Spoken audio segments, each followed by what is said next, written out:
top of the OS is platform dependent. Okay. Now,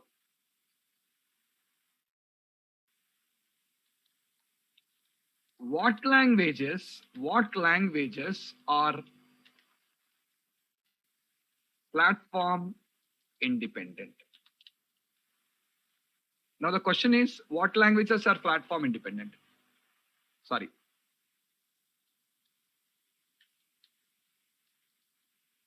What is platform independency and what languages are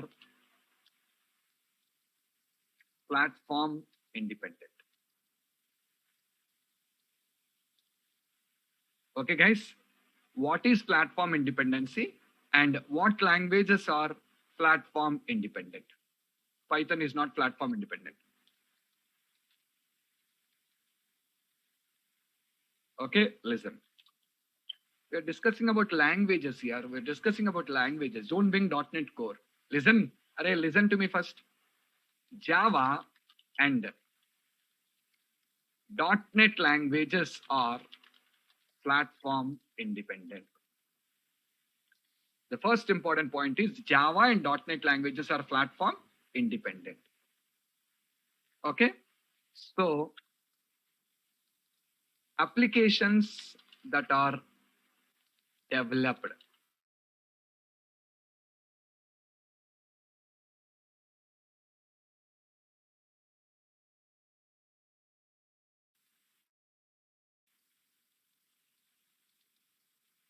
can run on any other platforms. So Java and .NET languages are platform independent. Guys, listen. Java and .NET languages are platform independent. So applications that are developed by using these languages on one platform can run on any other platforms. Is it clear, guys?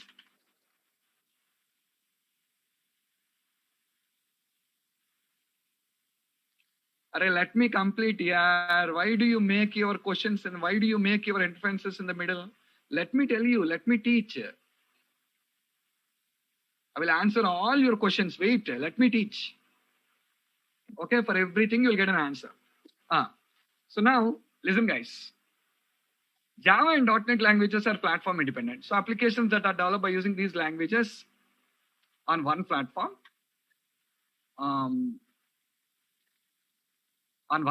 can run on any other platforms. Can run on any other platforms. Point clear? You can run on any other platforms. Okay. Now, who introduced the platform independency first? Who introduced platform independency first? Platform independency was first introduced by Java. So first Java, yeah, correct. So let me explain the concept with Java first. Okay, now I'll explain the concept with Java first. See guys, here, carefully concentrate on this. Developing an application by using Java language now on Windows operating system. I'm developing an application by using Java language using Windows operating system. This is source code compiled by using Java compiler. And what it generates is not machine code, guys. We call it as bytecode. What do we call? Bytecode. This is going to generate you bytecode. Now, what is this bytecode? What is this bytecode? See, listen. Bytecode is not operating system understandable. So, OS is not responsible in executing it also.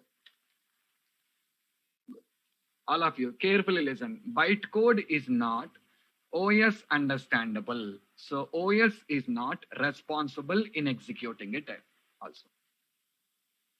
OS is not responsible in executing. Then how to run the bytecode you're telling? Machine code means operating system understandable, operating system will execute. But how to run the bytecode? Listen, carefully listen. You can run, we can run this bytecode on any machine provided the machine is installed, we can run this bytecode. We can run the bytecode. We can run bytecode. We can run bytecode on any machine provided the machine is installed. The machine is installed with a software known as JRE, not JVM. JRE stands for Java Runtime Environment.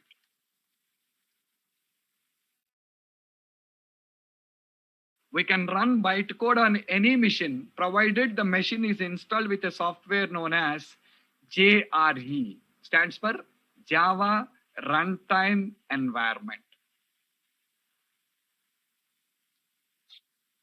Are you guys clear? So what is this? Look at this. Now see, I have three computers now. I have three computers. One is Windows. Second one is Linux. Third one is Mac. Three computers. And this Windows, this is a Windows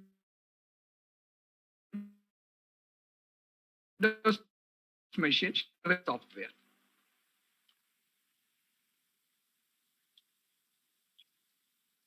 Are you guys clear? I have three computers installed with the JRE software.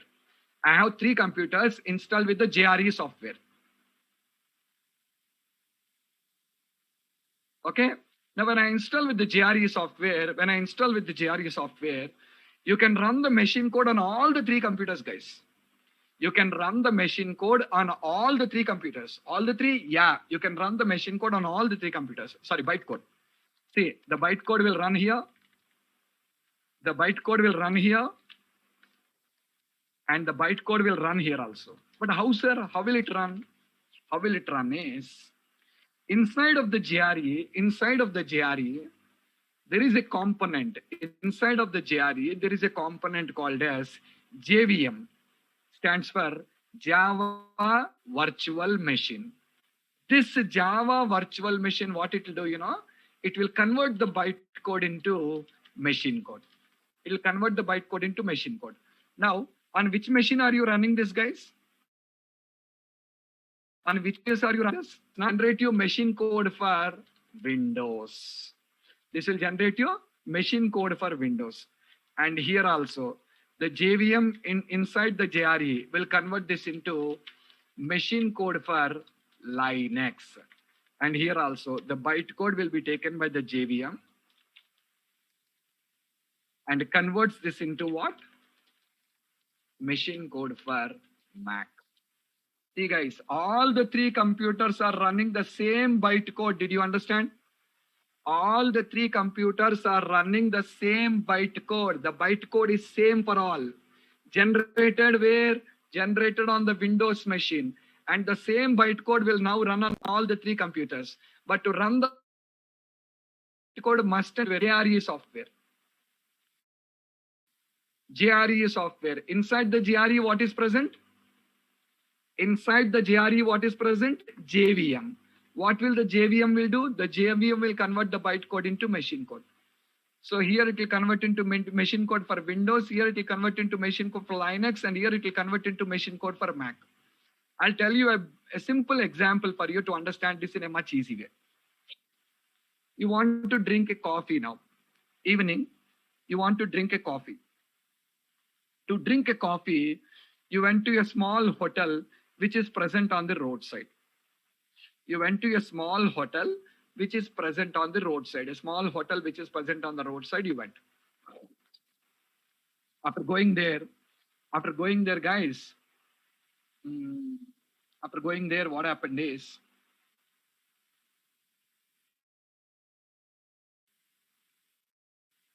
you sat on the table and ordered for a coffee. Now, the attender, what he'll do, the coffee, now you ordered for a coffee, and now the coffee is prepared inside the kitchen. The coffee is prepared inside the kitchen by a master, brought and put on your table. The coffee is prepared inside the kitchen by a master, brought and put on your table. The coffee is put on your table. Now you have taken the first sip of the coffee. First, you have taken a sip of the coffee. When you take a sip of the coffee, you came to know the coffee contains more sugar in it. The coffee contains more sugar in it. Can you take the sugar out of the coffee and drink it? Can you take the sugar out of the coffee and drink it, guys? Not possible now. Why? Because that is already dissolved. Because that is already dissolved. Because that is already dissolved, you cannot take the sugar out of the coffee and drink it. Because that is already dissolved, you cannot take the sugar out of the coffee and drink it.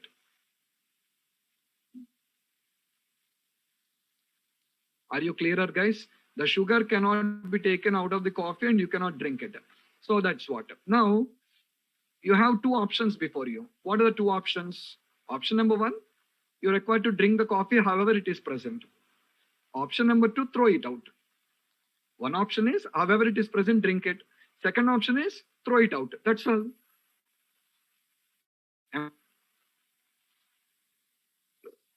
Okay.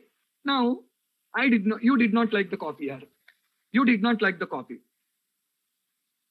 And because you did not like the coffee, can you say, no one will like this coffee?